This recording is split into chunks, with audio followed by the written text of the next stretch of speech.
Hello, everyone, and welcome back to another episode of the Spurs Up Show presented by the Armchair All-Americans. I'm your host, Chris Phillips. Joined as always by my co-host and my colleague, Thomas Floyd. We have a very, very special guest on the show today. Again, yesterday we had the South Carolina men's golf coach, Bill McDonald. Another special guest in a jam-packed week on the Spurs Up Show. But before we get to him, if you're not subscribed yet, if you're not listening, if you're not tuned in, I'm not sure what you're doing yet, the best Gamecocks podcast on the internet. Be sure to go online, rate, subscribe, share, and download the Spurs Up Show. On iTunes, the Stitcher app, wherever you consume your media, wherever you consume your podcast, we're going to be there. So check us out, the Spurs Up Show. Also, be sure to follow us on our social media accounts. On Twitter, at ArmchairSCar. That's going to be at ArmchairSCAR. The Spurs Up Show, you can follow on Twitter as well, simply at the Spurs Up Show. You can also follow our Armchair South Carolina account on Instagram at Armchair S Carolina. And like I said, this is a podcast brought to you by the Armchair All-Americans. So please be sure to go to armchairallamericans.com for all your latest breaking Gamecock news and coverage. So like I said, we've got a jam-packed show. We've got Tom back on the show today, and we have a very, very special guest. I'm going to run really briefly. I do have a favorite news story of the week that I was telling Tom about before we jumped on the show. And Tom, I cannot seem to find this Phil Steele magazine. I'm a big magazine guy, a big preseason magazine guy.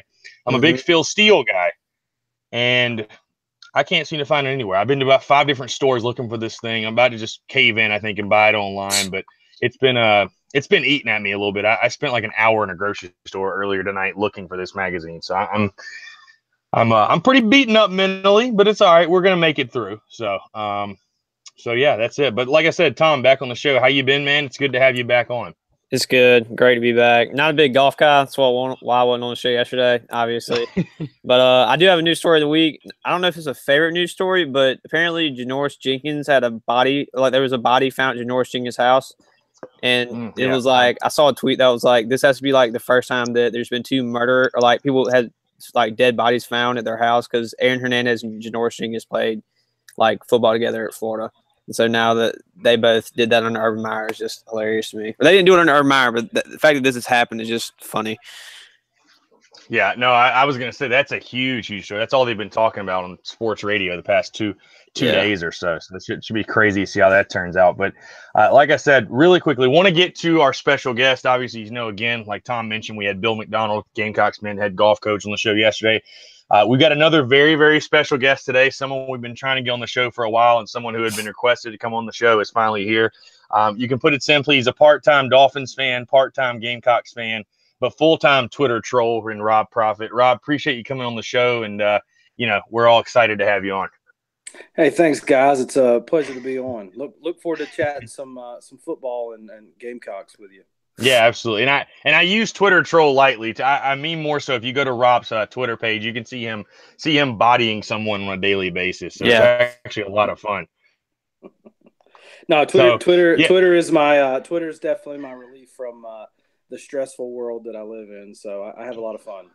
Oh yeah, no, absolutely, as it is for all of us. So yeah, I want to jump right into it. Rob, talk a little bit about obviously your background and just kind of where you come from, how things kind of got going for you on Twitter. Because again, you're almost to 5,000 followers. I mean, I definitely would think you're someone who is a Gamecock personality that people definitely obviously tune into and hear what you have to say. Kind of just talk about how that came about for you. Years ago, I was on Facebook, but didn't have a big really outlet at that time to talk football with people. Because at the time I was in the military, I was in the Air Force, and got hooked up on Twitter, I think around 2011, and just kind of kicked off from there. I've been a Dolphins fan my whole life, a Gamecocks fan, and just was my outlet to meet other people. I was in an area where I didn't have a lot of people to talk sports with, especially Gamecocks and Dolphins. So Twitter was my outlet, and it just kind of rolled on from then. I tried to be very open and honest, and with Twitter, and have good discussions with people, and it's just kind of progressively grown. I've been kind of surprised at the support I've got, but it's been fun. It's been a fun ride.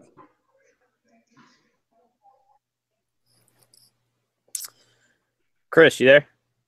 Yeah, no, absolutely.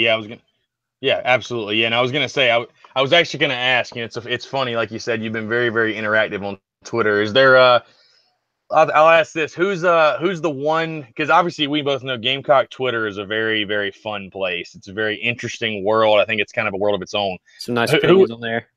Yeah, who would you say is your most fun or maybe least fun person you have to interact with on a daily basis on the Twitter? Is there anybody you want to put on blast right now?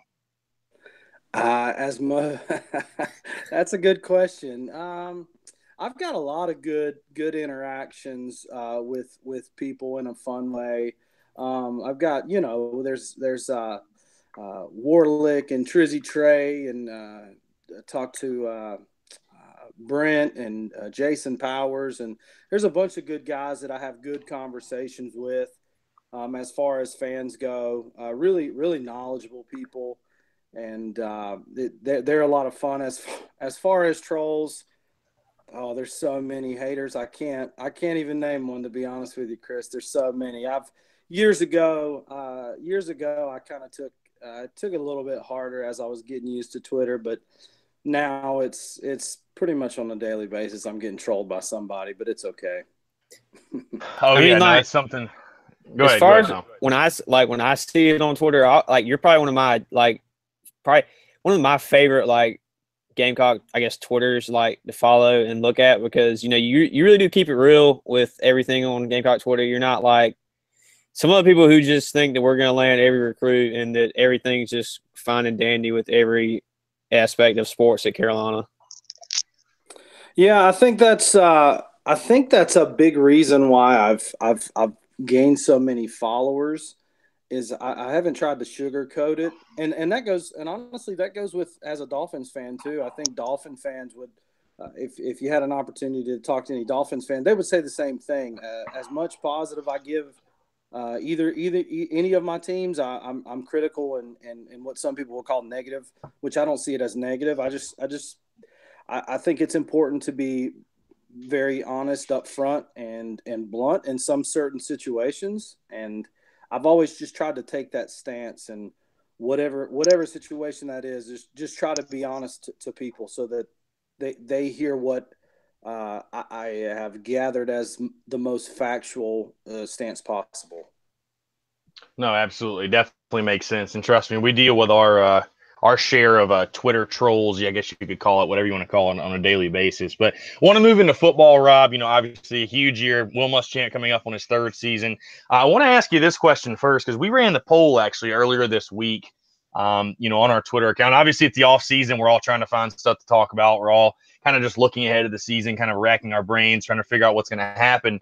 But this is an interesting question I thought that we posed earlier this week, and it got some pretty good feedback on it. What would you say, in your opinion, coming up on Will Muschamp's third year, this 2018 season, what would you say is the most important game of this season, in your opinion? The most important game of this season, I think, is going to be week 2 when the Georgia Bulldogs come into Columbia. This is going to be a game that kind of sets up the Gamecocks to win the East this year. I think it's a game that the Gamecocks not only have a chance to win, but with all the guys coming into week 2 healthy, I think they've got an awesome shot to upset Georgia. Now, when we went to Athens last year, we had a handful of players out. Obviously, Debo Samuel's out. Zach Bailey wasn't healthy. We were missing some of our firepower going into Athens, and we still put up a heck of a fight. And this year, we're going to catch Georgia early. I'm not sure who their week 1. I think their week 1 opponent is Samford. So week 2, they come into Columbia. It's their first real big game, losing a lot of senior leadership and experience. And the Gamecocks come in with a lot of guys who have played some good ball. It's gonna be a fun game, and I think that's the game that even though it's early in the season, that we're gonna look back on and we're really gonna look at it and say that was the game that kind of dictated the season. If we win it, we've got a shot to win the East. If we don't, then we're gonna be in the fight for second place in the East. I mean, yeah, I tend to agree with the way you put it, that if you win Georgia, it gives you momentum for the rest of the year, and it's going to make a big difference to where you go to play. I think I can't remember who we play home at right after that, but I know we play.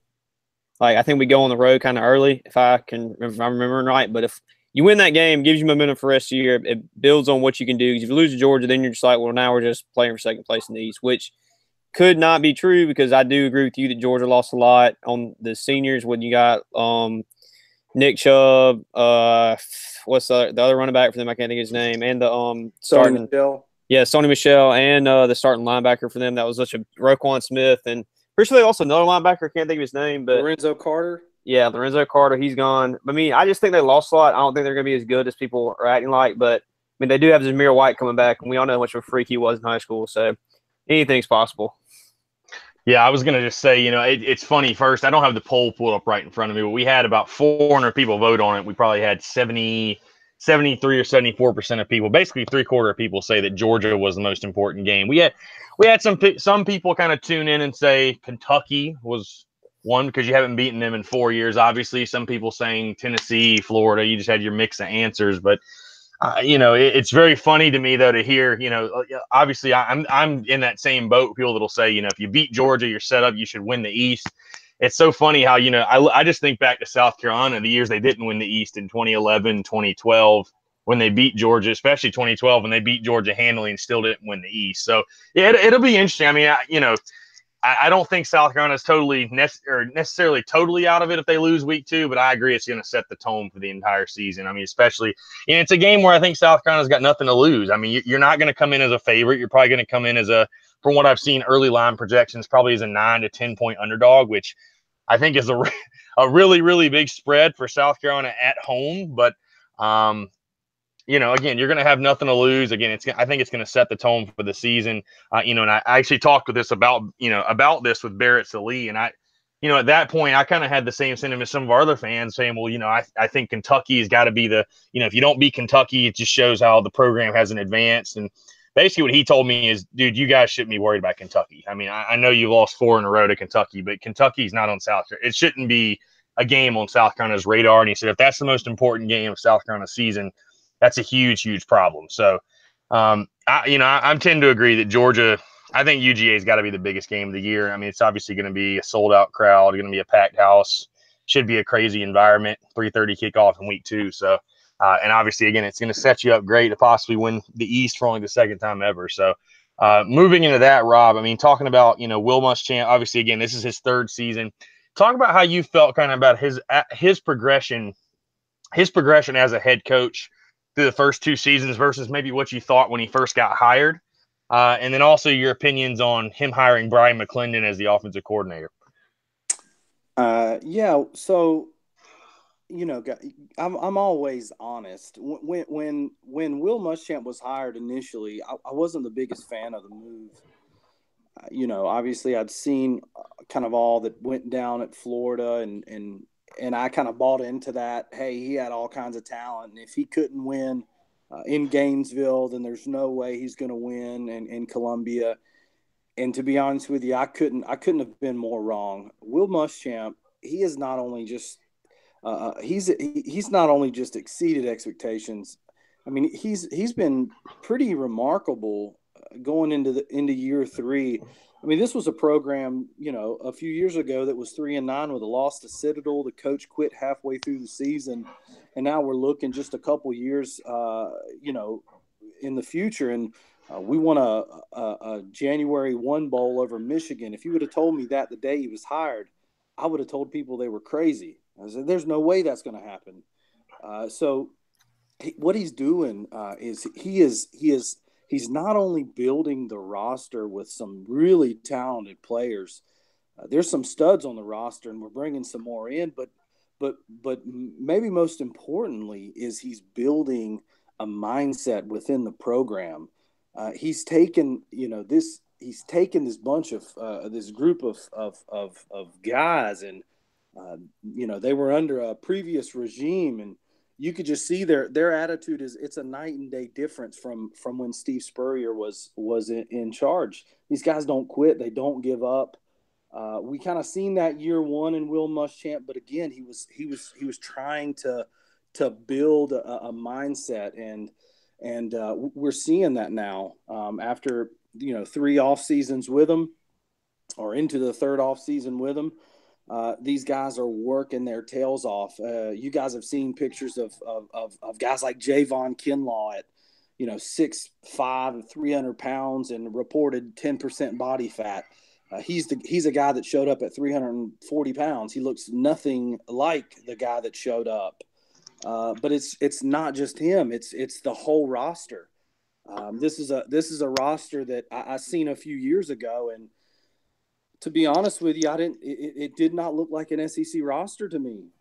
There was very few players on there on the roster that I thought deserved to be playing there, just from a physical, just looking at their body and how they're built. And now you kind of get, if you get a chance to get around the team and see them, I mean, it's just loaded with big, strong guys that are fast.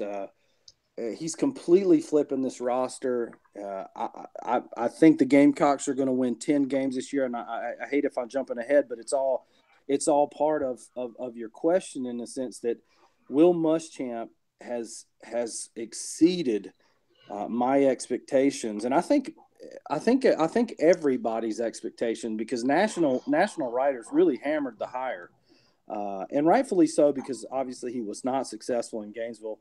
But he's been absolutely remarkable. He's done a great job. There's a lot of things that he's done within the state of South Carolina as far as building relationships with high school coaches that aren't really talked about on the surface. This is a relationship that he had to rebuild, because Steve Spurrier pretty much blew up every relationship with a high school head coach in the state of South Carolina.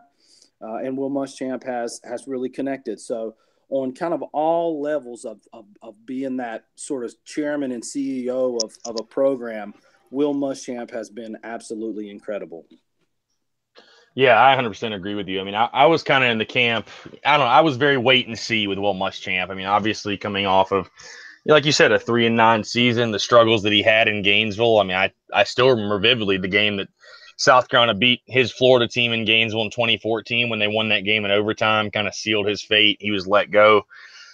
But it's like you said, it's been so refreshing to have, that presence on the recruiting trail. I mean, obviously what Will Muschamp and company have done to this point, and what they are doing right now is, I mean, amazing, really, with the guys they're even just getting in conversations with, but the guys that they're getting as well. And I feel like it's only going to continue to improve and go up from there. So I mean, I completely agree with you. And I think, I think the sky's the limit for Will Muschamp. I mean, I think this offensive coordinator, I think he was very smart, obviously, to get rid of Kurt Roper. I know a lot of us were very, very critical, and I mean, rightfully so, of, Kurt Roper. And thankfully he was smart enough to let him go and, bring in some fresh faces, obviously promote Brian McClendon, bring in Dan Werner, who's obviously a quarterback guru, that somebody's been around college football for a while. So, I think this hire is a huge hire for him. And I think, his longevity as a head coach really is going to depend on, can Brian McClendon and Dan Werner turn around this offense. And I think it's going to be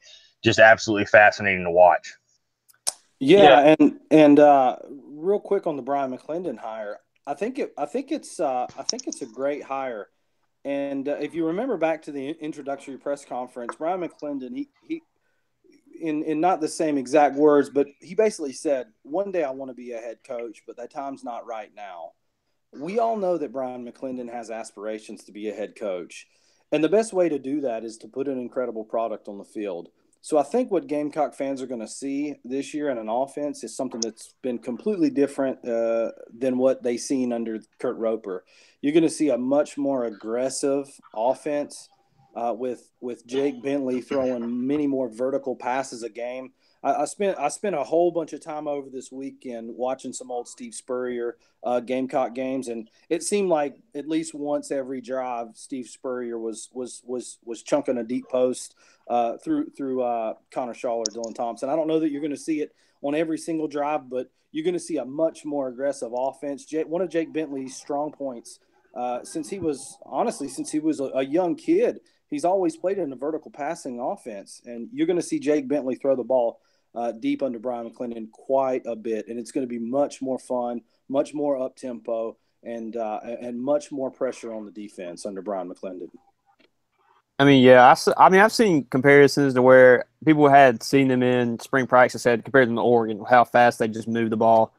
And I think they're going to be set up to have a really good year. I mean, I wrote an entire article about how Will Muschamp's building something that's eventually going to be better than what Steve Spurrier had at South Carolina, which was saying a lot, and I got some heat for it, but it's okay. I've gotten a lot more heat than that before. But so the next question is, do you think Jake Bentley can take the next step to become an elite SEC quarterback?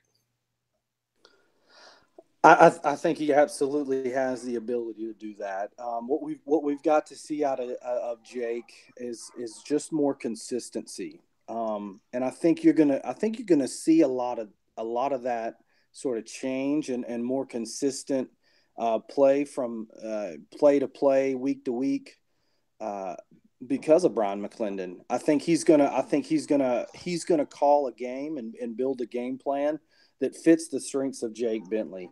And Jake Bentley has incredible leadership. He has all the intangibles as a quarterback. He has a strong arm. He's tall. He can see the field. He can make all the throws. People really, really underestimate Jake's mobility. He can actually run pretty quick, and it's not on display much because they want to keep him healthy. But I think Brian McClendon's going to tailor the week-to-week game plan around Jake and his strengths. And I think you're going to see with Brian's play calling, you're going to see Jake put up much larger numbers in all categories, from yardage to completions percentage. And I think you're going to see a big year out of Jake Bentley this year.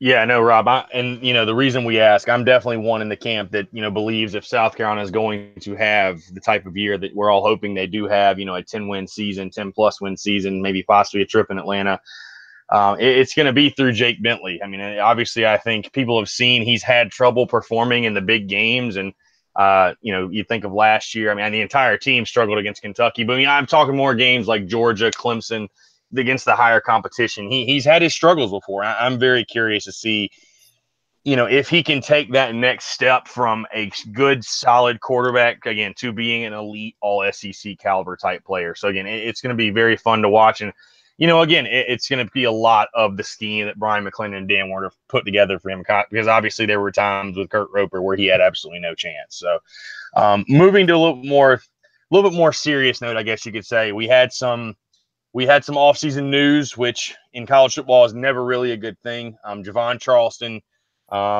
his entire situation was arrested. I forget exactly what all the charges were. I think burglary or assault or something like that, with his girlfriend, basically like a domestic dispute. I know you probably have some people that you've talked to about this situation, maybe some people on the inside that know a little bit more. Just talk about kind of your thoughts on the situation. Do you think there's any hope that he ever suits up for South Carolina ever again?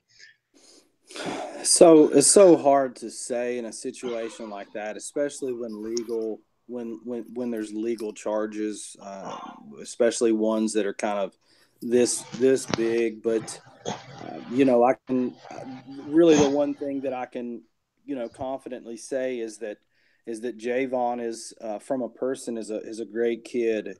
When I first heard the news, if you would have asked me to kind of name guys that maybe I thought would have the potential to do that, his name would have probably never, ever came out of my mouth. He's always been a great kid, very friendly, very nice.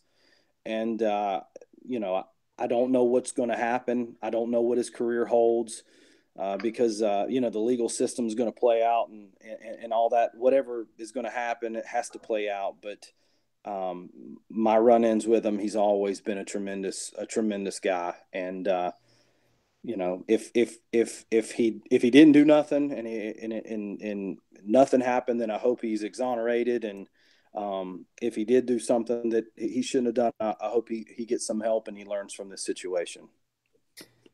Yeah, I mean, I agree with what you say there. I think if he really didn't do anything wrong, then I have no problem with him playing again. But if he did what the state newspaper article said he did, and then he beat his, I think he said he beat his girlfriend up or his ex-girlfriend and the dude she was sleeping with. If they were cheating on each other, I mean, I can see where his emotion got the best of him, but I think it's just something that you got to really analyze really well before you let him back onto the team or you let him play for the Gamecocks again. Yeah, no, absolutely. So moving kind of back onto the football field, Rob. Obviously, we talked a lot about Will Muschamp, what he's done on the recruiting trail. Really a huge trend we're noticing in recruiting now is a lot of early enrollees, obviously with the early signing period coming in December. So South Carolina, I think, had 13 of their signees in spring practice this spring, and obviously have a ton more coming on with, I think Rick Sandage being a huge name, J.C. Horn, guys like that. Talk about which Gamecocks freshmen you see that you see right now. Who do you think of those will have the biggest impact on this upcoming season? One player that stands out a lot to me is J.C. Horn.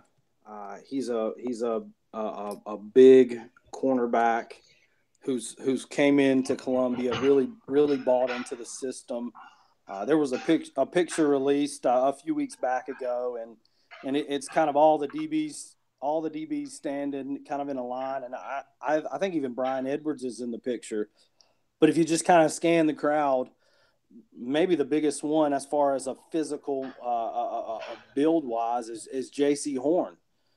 He's come in, he's worked his tail off. He's a guy in a very shallow secondary with losing a few key people back there. He's going to have his opportunity to play early. He's one of them. Rosendo Lewis, I think you're going to see a lot of Rosendo Lewis week 2 versus Georgia. This is a guy who initially is going to be a 2-down thumper. So when Georgia brings in their I formation and their run heavy scheme, you're going to see a guy like Rosendo Lewis in week 2 playing a lot on the field. Those are two guys that kind of stand out early to me. Israel Mukwamu is another guy who's done nothing but great things since he's been in Columbia. He's probably going to see the field. This class is very, very good, and you're going to see some guys on the defensive side of the ball get some snaps this year. I mean, yeah, I agree. You kind of took like every one of my picks for who I thought would be the most impactful, but I think you can't overlook Mukwamu. I think that's how you say it, but Mook, I think is his nickname. But I mean, you look at a 6'4" corner, you don't see those very often. You don't see them come to the University of South Carolina very often. If he can run and has a good, he can get with most DBs and like how most DBs play and be able to play bump and run.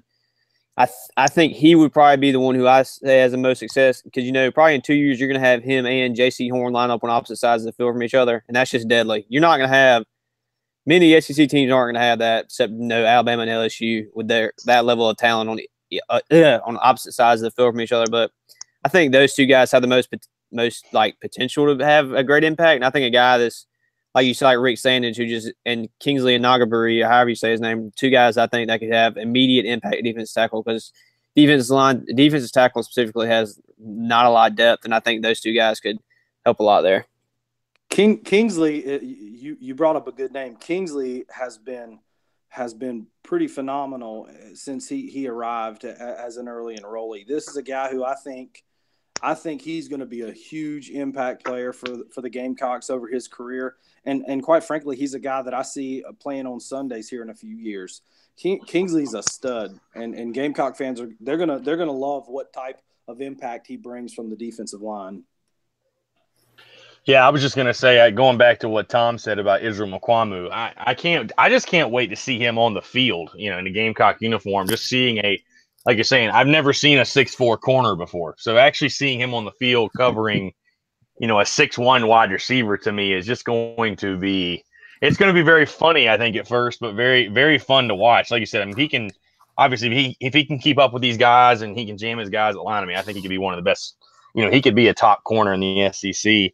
And they've had nothing but rave reviews about him in the spring practice and everything. But kind of following up on this, on that question as far as the freshmen go, obviously there's been a new rule incorporated where freshmen are allowed to play up to 4 games and still have a red shirt. What do you think that means for a guy? Because, I really thought that Decarrion Joyner was 100% a red shirt, and he might still be. But what do you think that rule being, it's going to be more so, it's going to be impactful for a ton of freshmen. But as far as South Carolina is concerned, what do you think that rule being implemented means for a guy like Decarrion Joyner? Do you think we're going to see him a lot in the non-conference games? I mean, obviously, Coastal Carolina is week 1. South Carolina is a 30-point favorite. Not sure, we're not sure they'll cover that, but I think it's a game where they should be able to pull away, you would think, late. What do you think that means for him? Do you think we'll see a lot of Dakereon Joyner this season or no? I think you will see him because of that rule. I think there's an opportunity week 1 versus Coastal, and then maybe even week 3 versus a team like Marshall to see Dakereon Joyner, and for someone like him, this is really kind of a blessing for him, because I think if the Gamecocks can get up in those games and they can play to their potential and get some scores up, I think it's rightful to see what Dakereon Joyner can do.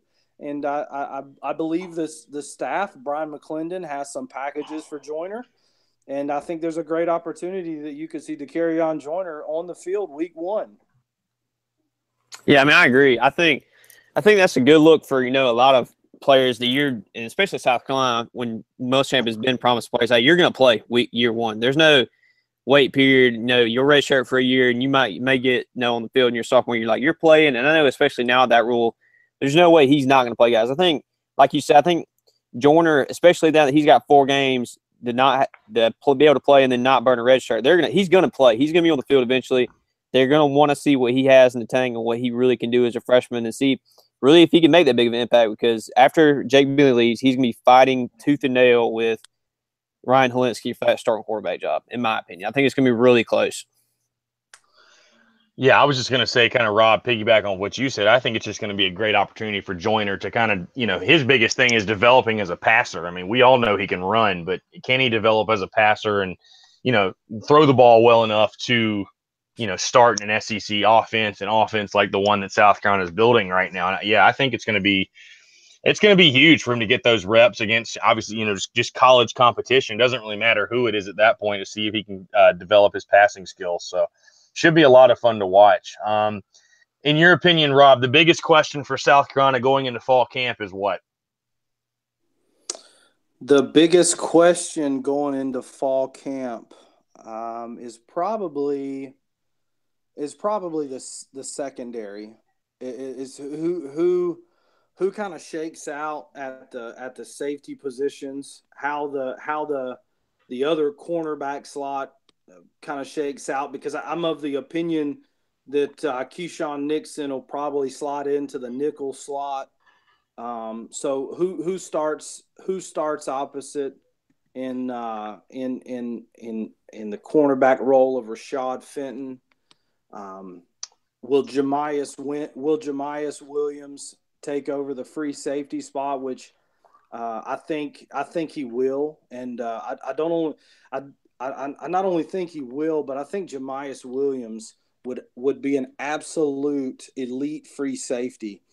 This is a guy who is listed at 5'9". I don't think he's quite 5'9". I think he's a little bit under that. Yeah, but his athleticism is incredible. I mean, this guy's a true freak.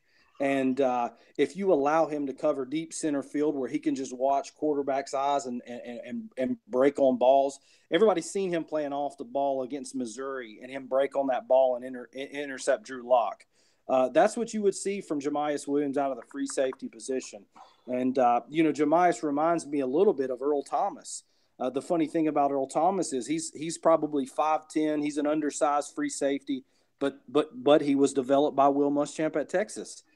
So you could see a lot of those similarities out of Jemias Williams. And then the other question is who takes over the strong safety spot? Is it a guy like Jalen Dickerson, who by all accounts and purposes has arguably been the best safety on campus since he arrived, but he's just been injured and never got a chance to play.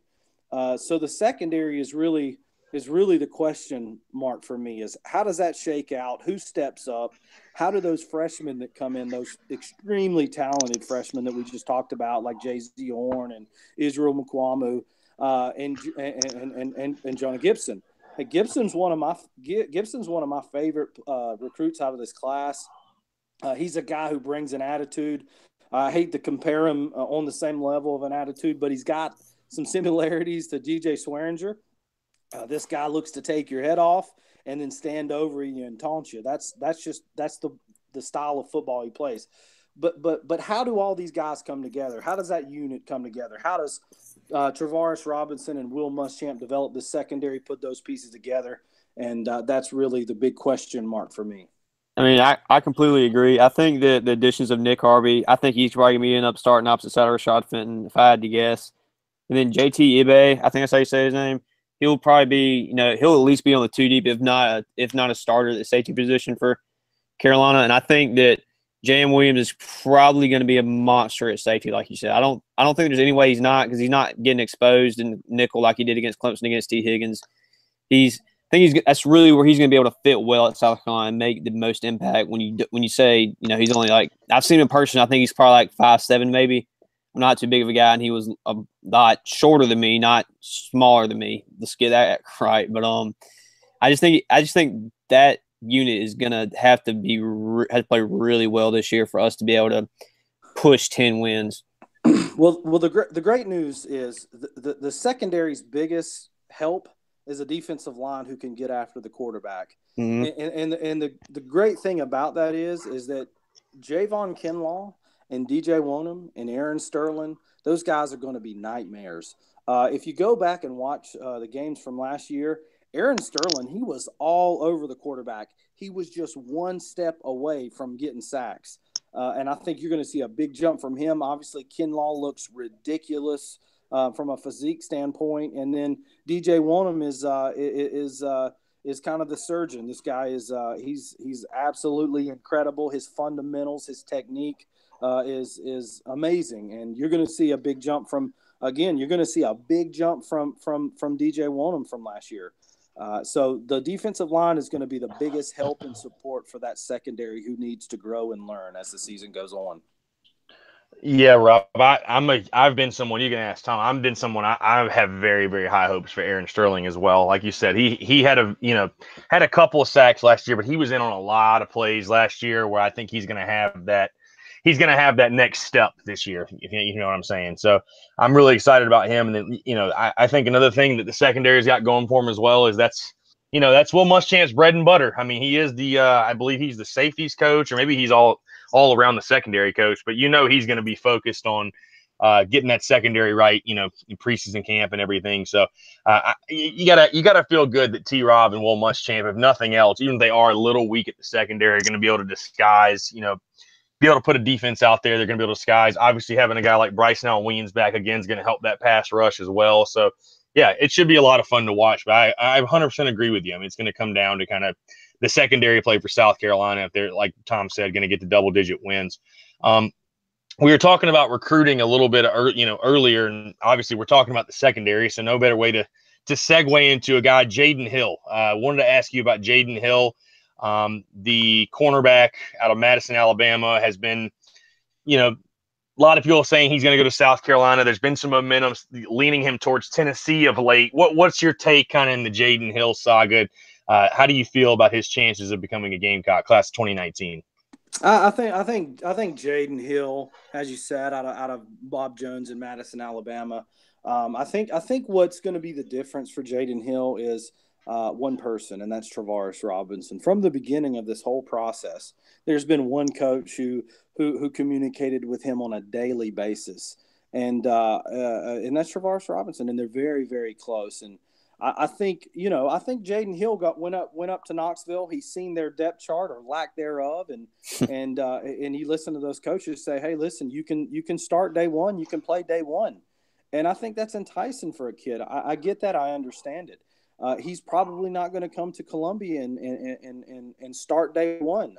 We're building some good secondary depth with the young guys that are there, but he can make an impact, and I think he's a player that can. I mean, he's a guy that's about 6 foot, around 175 pounds. He plays very long. He's got great ball skills. A guy that when the ball's in the air, he really attacks the ball, and he's got good hands. He fits very, very, very well in Will Muschamp and Travaris Robinson's scheme. And I think in the end, the relationship with Travaris Robinson will win out here, and he will be a Gamecock when the pen is put to paper.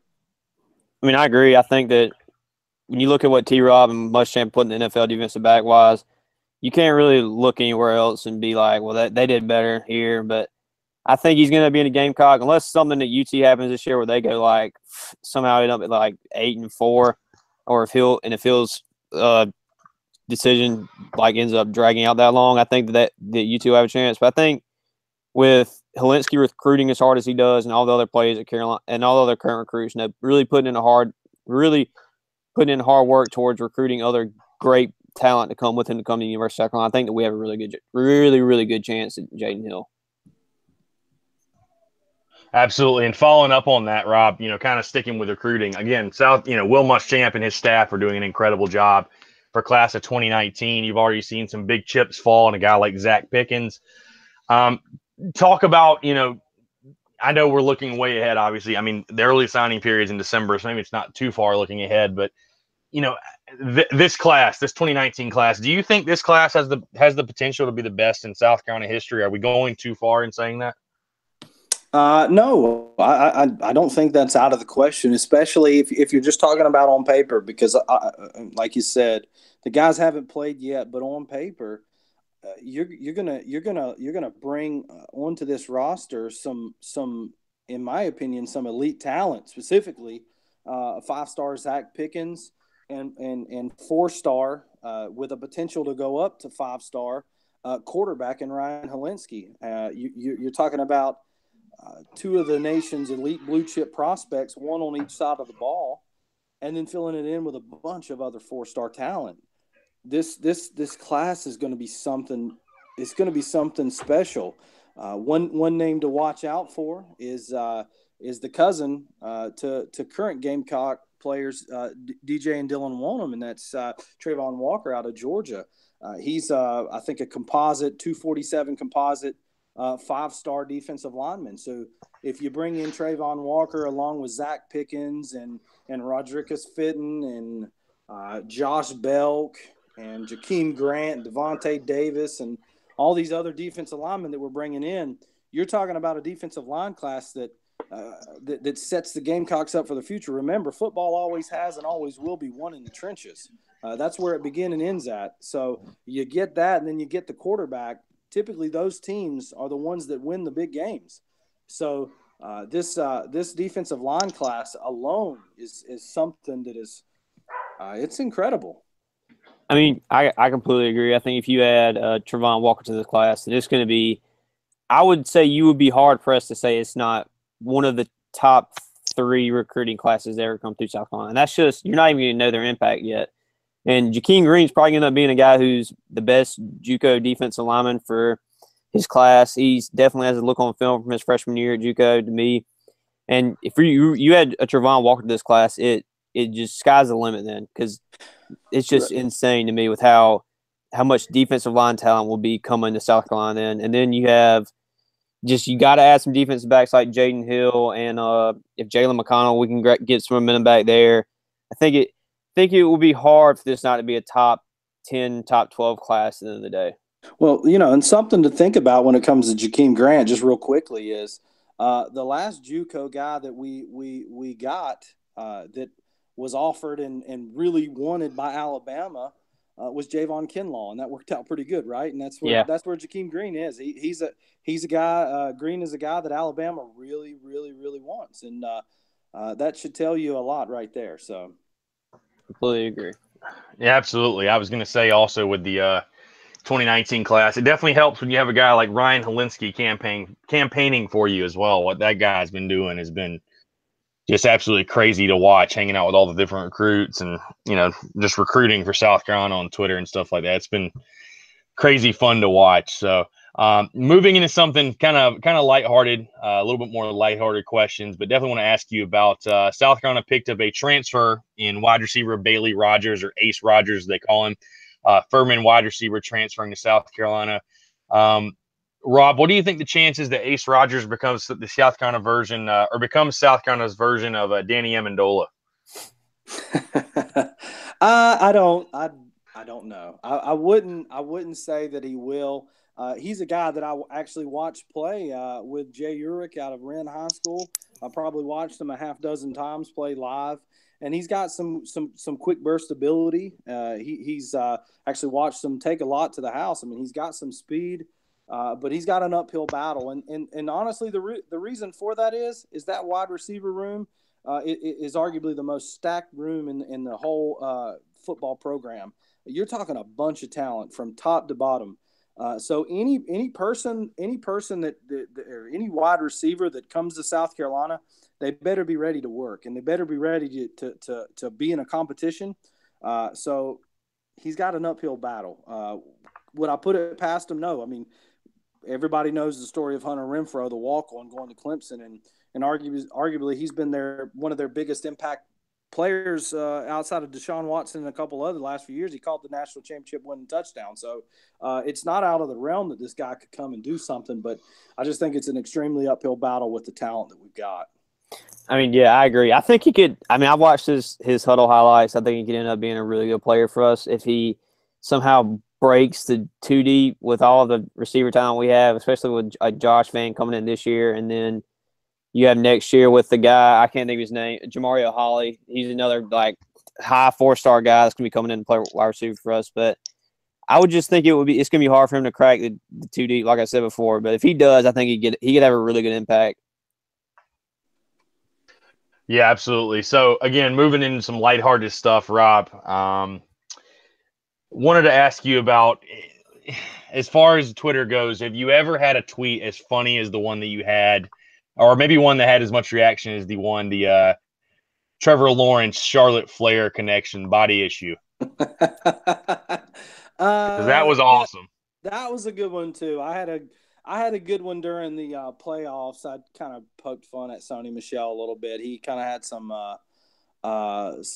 lizard eyes on a play, and I kind of said he was watching.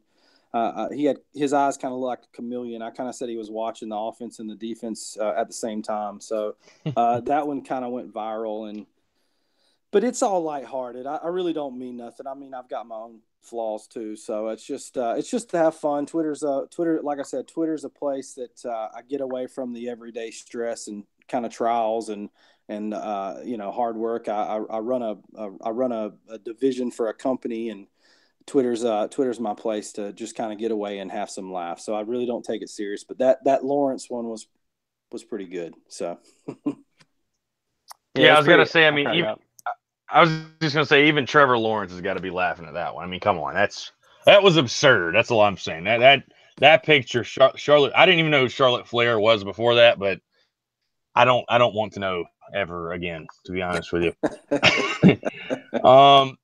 Just personally for you, Rob, kind of a fun question. If you were a highly rated, let's say high school player, high school quarterback, whatever position you want to be, no diehard fan in any school growing up, where do you think you would go?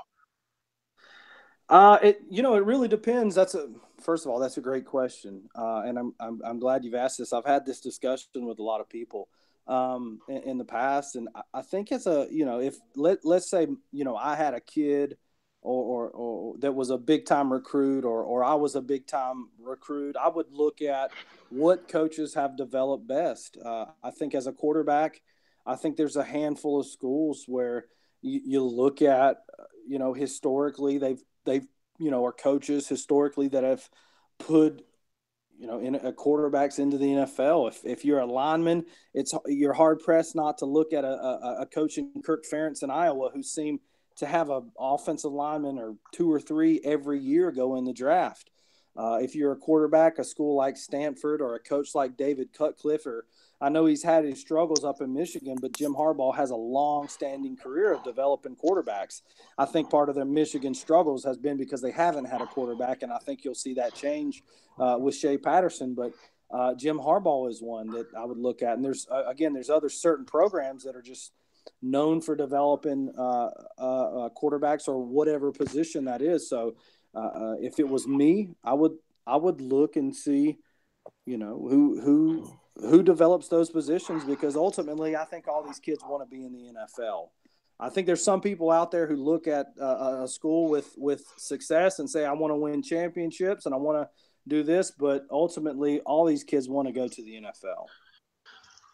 I mean, yeah, in my opinion, I guess it just depends on, like you said, your personality. If you want to win championships, you probably want to go to this school. If you just want to be a star of a program, you go to a certain school that maybe doesn't have as much success, but they would not be used to having such a big time like prospect at their school. But if it was me and my decision and what I play offensive line, defense line in high school, so I would naturally choose Alabama just because they're putting out a first round pick in the defense line every year, usually, if not more than one. And if you go to Alabama and you start a year, you're going to get drafted by somebody. And it gives you the best chance of having a successful NFL career. And I just think that's where I would have to start at if I was a prospect, I guess is the word.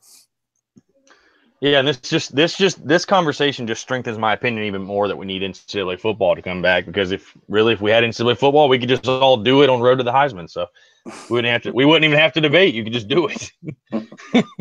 All right. Well, Rob, last question, because obviously I want to get you out of here. We appreciate you giving your time, but something kind of funny that Tom wanted me to ask you about your fanhood as a Dolphins fan. I'm not sure Tom even knows this, but my grandfather I'm not from a big NFL family, obviously being from South Carolina. I really just never had an NFL connection, but my grandfather actually pulled for the Dolphins when they had Zonka and Greasy. My dad kind of jumped on that same bandwagon when they had Dan Marino. So growing up, I really didn't have an NFL team, me personally, but, I just thought, why not? I'll pull for the Dolphins. I mean, I remember watching the Dolphins when they had their 1-15 year, I think it was, with Jason Taylor, Zach Thomas, when they won the division. I think, what was it? Chad Pennington was the quarterback, I think. I mean, yeah, I've watched them through the years. I would never consider myself like a diehard fan, but it's just kind of ironic that we bring this up. Talk about how have you been able to manage being a South Carolina fan and a Miami Dolphins fan? I mean, how have you been able to survive those weeks? Because some years, I have to imagine some weekends were pretty dreadful to be a part of.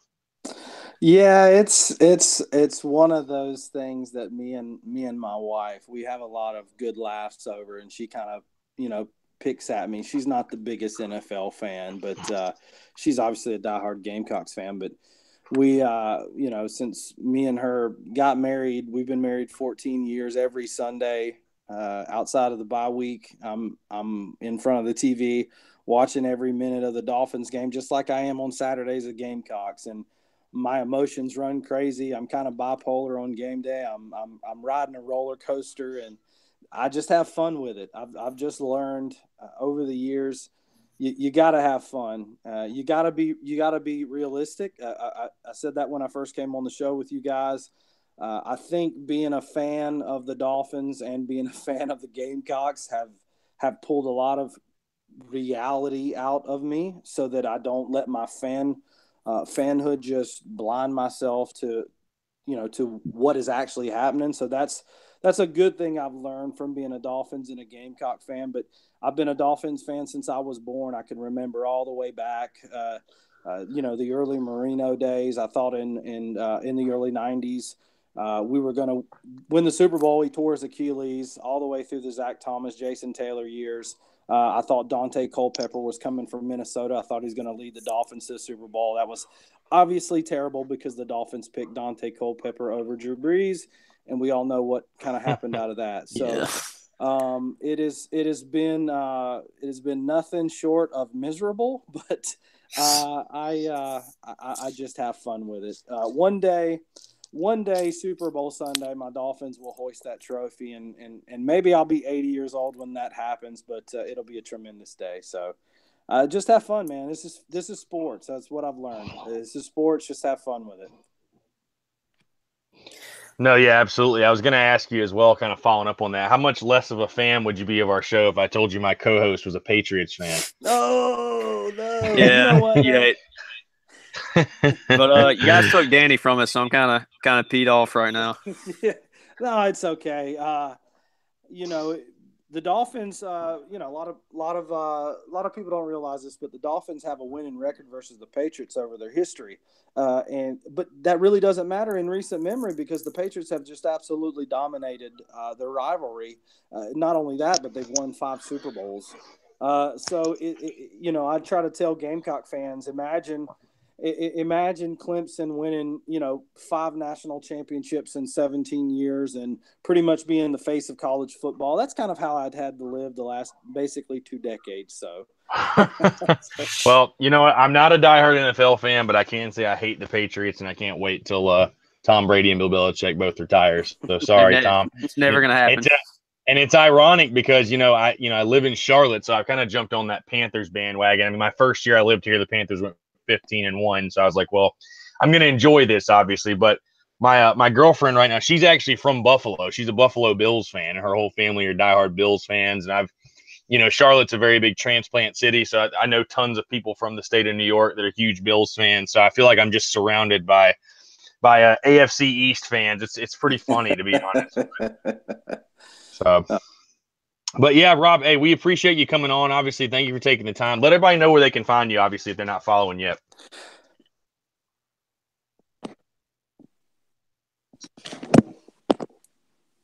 Yeah, I appreciate it, guys.